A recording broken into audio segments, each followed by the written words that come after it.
You see, when you enjoy, yeah, you meet so many different characters, so many different people, and it makes you think like, where are these people now?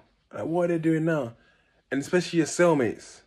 So I'm gonna take you through a list of people I had as cellmates, and when I left Feltham originally, like I said, the moved me to Wandsworth, and my first ever cellmate was a guy I've talked about him before, Mr. Gabriel Mankwa. You got dipped, and but nice guy, man. First time in jail, never been in trouble with the police. A good man.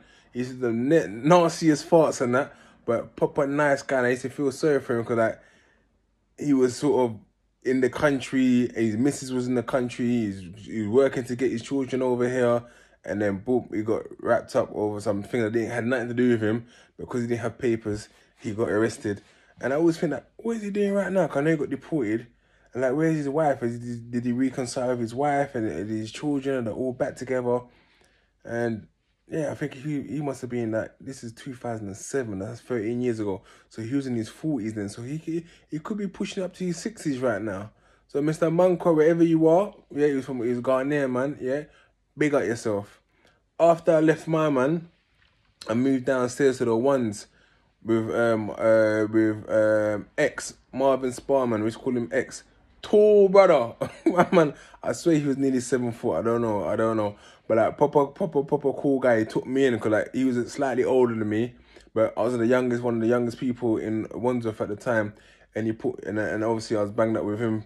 And yeah, man, he was a calm guy, and we had a couple of tussles and that as it is. Remember, in a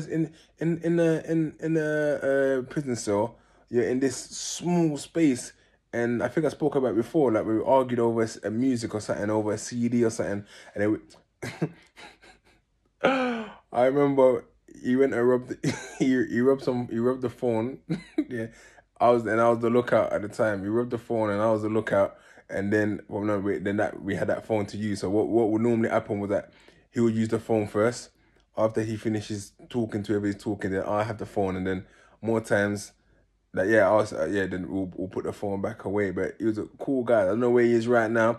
I remember he got out, and when I was on a run, and when I briefly got out in old 10, when I was on a run, I remember I was upset with him because there's a wanted by Metropolitan Police picture for me, and he must have posted it on my Facebook and said, "Yo, look at this." Like, I said, "Bro, take that down. What's the matter with you? I'm wanted, and you're putting it on my Facebook so people can see." So then he took it down still, but big up. He had a Code E-Banks. E-Banks was a bad boy baller though. Met him later on in Rye Hill. Anyway, after that, I got bail. Then, also got nicked again before my trial. And I got to Pentonville. In Pentonville, they put me in a cell with a guy called Miller. Tall brother, I think he was from Tottenham. And he had that Platts. I was in the cell with him for like a week. He had his phone there as well. She let me use his phone every now and then. And I was there with him for a week. Not much to say about him really, because like I said, I was in it with him for a week, but proper cool guy. Because he didn't know me from nowhere, and he let me use his phone for a little while. And from then, I got shipped out back to Wandsworth to go to court. I had to go to Kingston Crown Court. Who did I get banged up with when after I left Kingston Crown Court? Yeah, but shout out Miller, wherever he is right now. We met briefly for that 1 week. But yeah, I remember he had a fight. He had a fight. I remember he had a fight with two brothers. I'm sure he had a fight with two brothers that same week I was in the cell with him. If memory serves me right. I can't remember now, but yeah. I went back to Wandsworth. I went back onto A Wing. Who was I banged up with an A Wing in Wandsworth? Oh, I was banged up with someone. And then I got into... Oh, I was banged up with Gabriel. I'm sure, was it Gabriel? I'm sure I was banged up with Gabriel. Like Nigerian brother, what do you call it? He was in for food. I met him again later on in Rye Hill, but I'm sure I was banged up with him for like a week or so. We had a phone. And then obviously I got into madness over on A-Wing. Then that's when they moved me to B-Wing. And yeah, Gabriel quickly, nice guy, Nigerian guy, kind of a freshie, was from Peckham as well. And he got caught up in a food case. Like he used to bloody No, his name was Gabriel as well. Cause the other Mr. Gabriel Manco, and this guy was Gabriel as well. And with him, he got caught in a food cage. You know what he used to do? He used to fly back and forth from different countries, and like he used to swallow coke. Basically, he used to like wrap it up in balls and whatever, and then swallow coke and try to bring it to. And I think he done it like 5 or 6 times, and on the 7th time, they wrapped him up, and he obviously got, I think he got like a 13, 14 year sentence, stuff like that. Yeah, and after I got left A-Wing, that's when I moved to B-Wing. At the beginning, they put me up on the 4s with some Rasta man. And then later on, like, the officer was cool, he got me downstairs. And like I said, when I was downstairs, I was banged up with Mr. Brown, which I told you guys, the guy who threatened me and said, bro, stop talking on your phone at night and telling people you're coming home soon. He sadly passed away, so rest in peace, Mr. Brown, and condolences to your family. After that, I went to banged up with my brethren, Mega. Was with him for like 3 or 4 weeks. Got patting him a phone as well, and he went home. I think he actually went home. Yeah, Mega went home and left me his phone. So I had 2 phones. That's why I was so pissed when I got left ones. If I had to leave the phones behind because they took the piss and just took me to Rye Hill. And obviously Rye Hill, I was so pissed that time when I went to Rye Hill. I was like, don't put me in a cell no more. So my whole time in Rye Hill, I was in a single cell. And then obviously when I got the bail and when I done my sentence, I got out, went straight back in jail again. This time I was banged up with my my Cody, my cousin. So it's better when you're with your own people, because like it's what you call it. It's calm, if that makes sense. It's like you know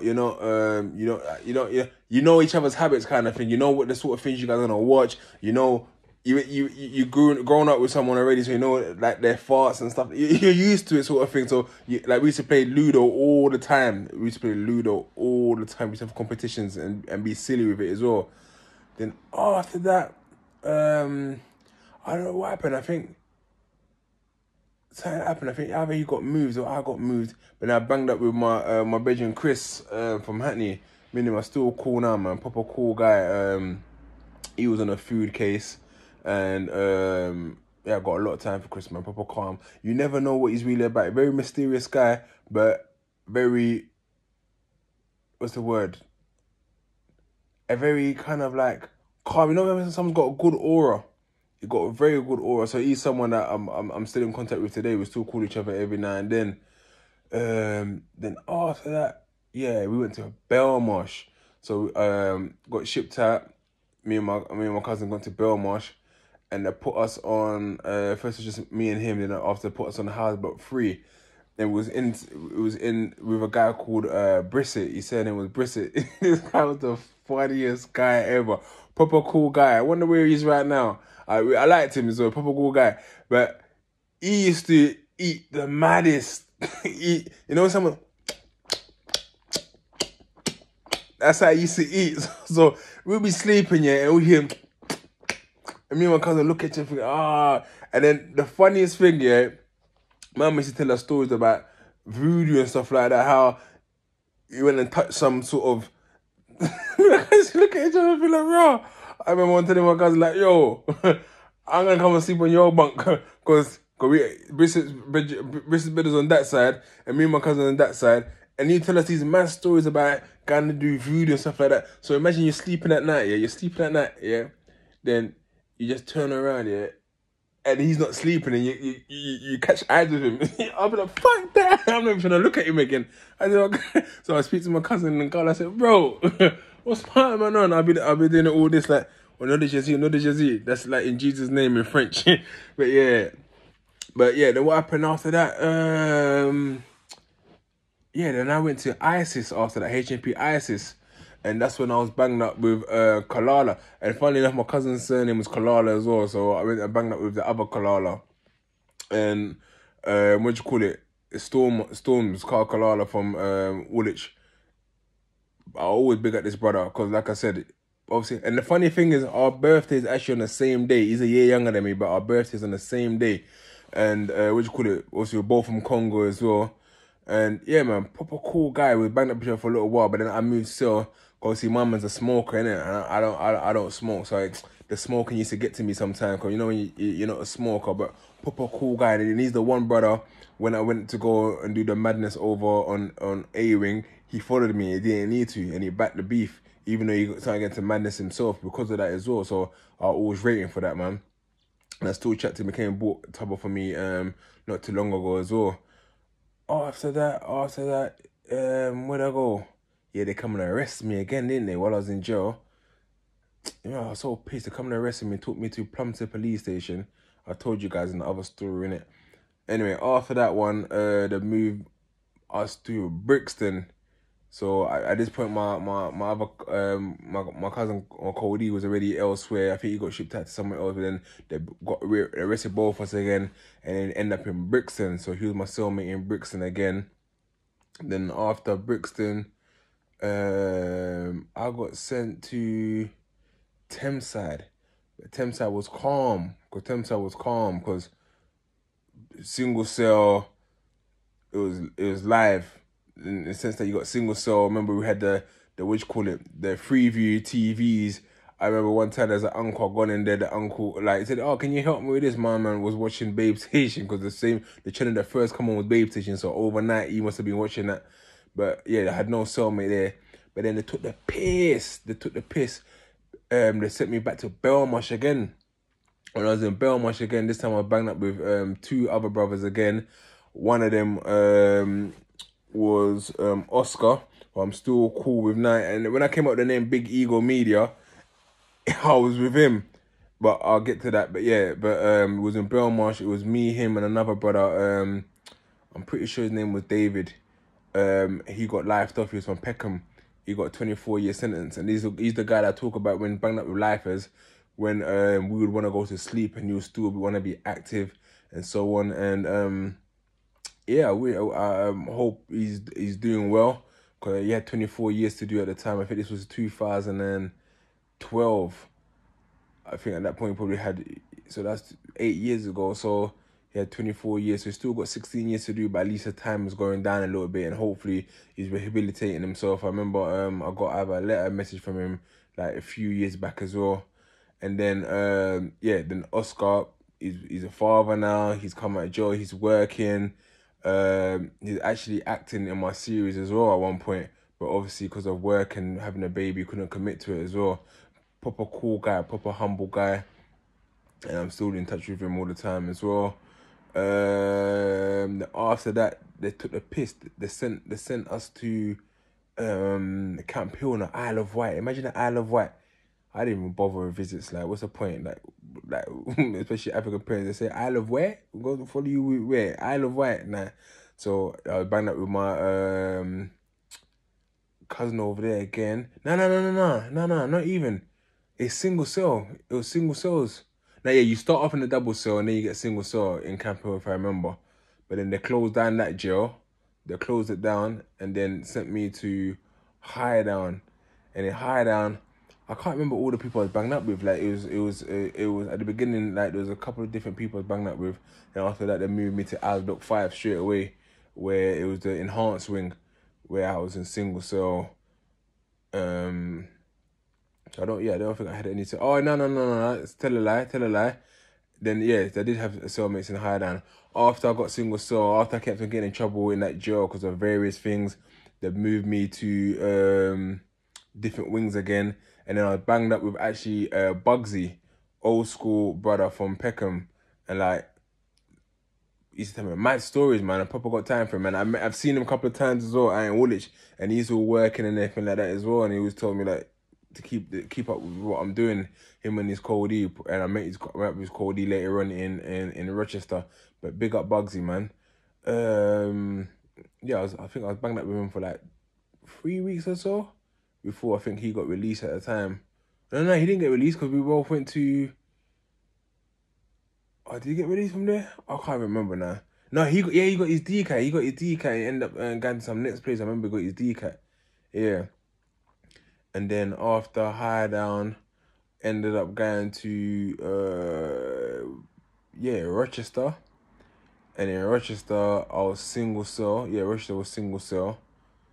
I wasn't banged up with no one, but I met a brother called Attacker in Rochester. So when I end up going to HMP Ford, which is an open prison, before you get a single cell, you have to go in a double cell. So I was banged up with Attacker. Again, another cool guy. I think I've done a story about him before as well. Like where the time I didn't say hello, and he just felt I was being rude, and then me and him were gonna fight in the cell, and that's what. But my other brother's a big hench brother, you know, but big up Attacker as well. Proper humble, calm guy, and like I had a lot of time for him still. And then yeah, then after they moved me to the Bricks, single cell again. And then last year they sent me to Elmley. I wanna say I was banged up with Matty, but I don't think I was banged up with Matty. And me and Matty were gonna have a big fight when I was in HMP Ford. I can't remember what it was over. We were gonna have a big fight, and then we both got caught with phones again, and then they shipped both of us out to Elmley. I remember I went home, and he actually ended up coming home as well. I remember we used to be in contact and to talk a bit, and then obviously he ended up back in Pentonville. And when I went to Pentonville, he was there. When I went to Pentonville, he was there, and hopefully he should be coming out soon as well, man. I know he was on a license thing before, but hopefully he should be coming out soon, man. But you meet different people, you know, and that's what I said. I talked about 16, 17 different people, and I'll say about 70% I'm still in touch with. 30% I don't know where they are, what they're doing, and so on.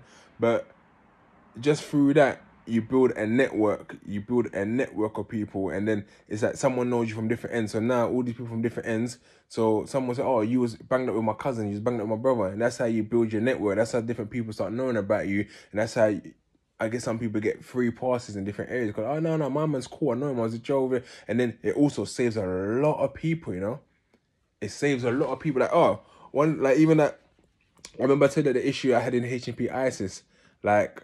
I remember, obviously, that like I said, there's the brother that I hit. He was from Northwest, and obviously, what do you call it? C Business brother Hoods was in the jail, and obviously that was his guy.